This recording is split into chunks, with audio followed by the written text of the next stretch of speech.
Can you imagine losing fat while you relax? Well, on today's Taylor Time show, we're going to show you how to do just that.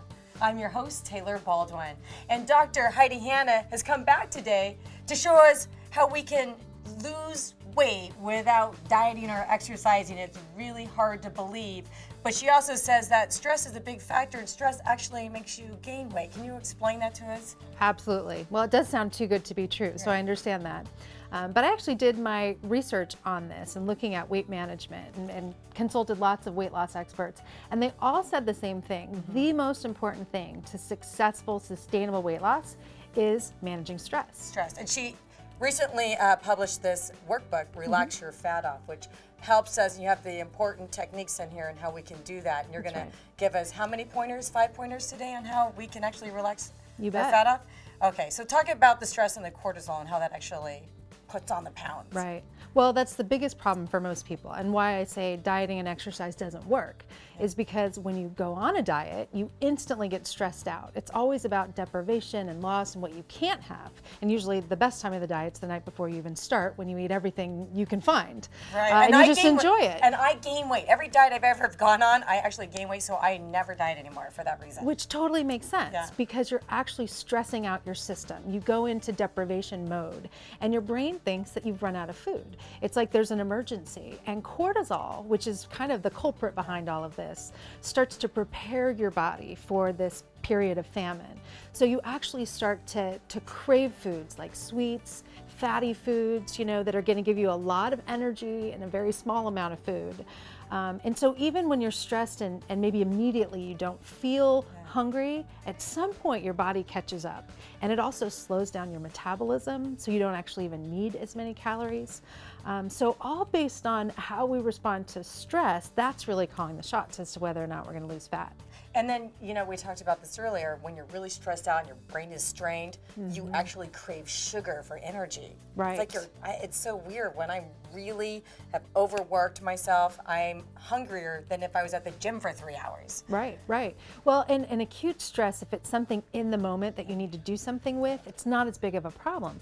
But chronic stress, which most of us deal with, the day in, day out, just annoying stress, that's what releases cortisol. And that is what's going to prepare you for a longer emergency. You know, the important stuff we have to deal with right now, the house is on fire and we have to run out the door, not a big deal. But that nagging stress, doing too much multitasking, which is a huge problem, that causes us to actually pack on the pounds. Fabulous. Now you got to tell us how we rectify that. Give us some solutions here. Okay. So here's the fun part. Okay. So I say before you even start thinking about nutrition or exercise, you have to focus first on the brain. And if the stress hormones are kicking, you could do everything right and you're going to have a hard time. So you relax. You strategically add relaxation into your program by taking breaks several times throughout the day, by training your brain to be more optimistic, by slowing down, being more mindful. And what that does is it actually triggers a balancing response in your system. So now your brain thinks, there's no emergency. You know, yeah, we have a lot going on and we're busy, but if there's no emergency, we don't have to hold on to this fat, and we can actually use some of that for fuel. Let's go back to, you said be more mindful, and what do you mean by that, be more mindful? Well, you know, unfortunately, most people eat a meal in the car or by a computer. I was going to ask you. Well, because I can work and eat at the same time. I've saved time that way. So we think I'm being more productive, but what's actually happening is you're not being mindful of what you're eating. Your hormones, your stress hormones are out of control. Yeah, because I still have anxiety while I'm eating. Absolutely. So you're just eating the food without thinking about it. Typically we eat more than we actually need because stress also interferes with the hormones in our system that tell us we've had enough. The receptors. So you keep eating and eating and eating, and it almost becomes a coping mechanism for the stress. It's no longer about actually fueling your energy needs. So mindful eating is so important, actually paying attention to what you're eating. Take 3 deep breaths before you even start and just think about what you're about to do. I'm like already breathing just to finish this. Be in the moment. Get away Be from mindful right here. That's right. Get away from work. Unfortunately, working right now, but get Yeah. away from the computer. Don't eat in the car. Sit at a table. And even if you have 5 minutes to eat something, you can eat quickly and be mindful versus eating while you're working, being mindless, and having all these stress hormones flooding your system. So mindful is just being in the moment and focus on what you're doing. And you can quickly do that by just deep breathing. Deep breathing instantly initiates the relaxation response, which is going to start to bring those cortisol levels down. Give us an example of what you call deep breathing, because I know everybody has their different techniques, yoga instructors, whatnot. Can you give us an example? You know, it's so funny that you said that, because listening to you say that just made me stressed. If you have a list of things, you just made me fatter. I appreciate that. I'm so sorry. Your thighs look bigger right now. If you have a list kidding, of just do kidding. this, do this, do that, and this is what most people do with meditation. Do this, do that, do it for 20 minutes, do it with this technique. That stresses you out. Just breathe. Just get away from the stressful stuff and breathe. And whatever it takes for you to do that. Here's what I do. I actually use an app on my iPhone that has waves crashing, just the sound of waves crashing. And I set that for 3 minutes. I lay down on my couch, I close my eyes, and I listen to the waves crash for 3 minutes. I do that 3 times a day, and I'm not kidding. By the end of the day, I still have energy left over. I don't have that mental fatigue, and I don't have the stress hormones that I typically do when I'm going from thing to thing to thing. I got to share with you something really cute. I think my Taylor Time viewers will like this. I have a 7-year-old daughter, Joelle, who is a doll.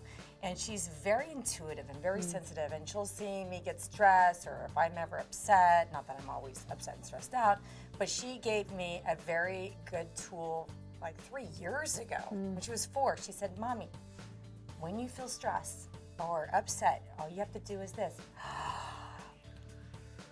She says, hold it and release it into the universe. And I will tell you, it works every time. I love that. So here's the other thing you just added. Not only are you relaxing, not only are you taking a deep breath, and actually the exhalation is a huge part of that, you're thinking of your daughter, who you love. I mean, I just see it in your face. Oh, it gives me goosebumps. So not only are you relaxed, but you're feeling more optimistic. So here's your brain now, looking at food and saying, I'm gonna use this food to, help me, to give me energy, to feel good, as opposed to what we were just talking about, which is I'm gonna use food to distract me from all this and stuff as a pacifier, because a lot of people use food as a comfort Absolutely. factor. Absolutely. So it just changes your whole hormonal response. So I'm not saying diet and exercise aren't important, but you have to set the stage first so that the brain says, okay, so we're eating a little less, we're moving a little bit more, but we're not stressed. Okay, I'll let you burn some of that fat for fuel. I love it. And then everything else you do, exercise and eating healthy, is just going to benefit. You're going to maximize your results. Exactly. Perfect. Exactly. So did we cover all our techniques? We got it. So actually in the workbook that you mentioned, it's a 4-week program, and there's 21 exercises that will help you to relax your fat off. And I'm going to give you a copy. I think you're going to give one away, right? Yes, we are. And I want to thank you for joining us today. We love having you here, and I hope you come back to share some more great, useful information. And you will have a chance to win one of her books. All you have to do is like us on our Taylor Time fan page. Remember to subscribe to our YouTube channel and follow us on Twitter. And one more thing that's really important, relax. Thank you for tuning in.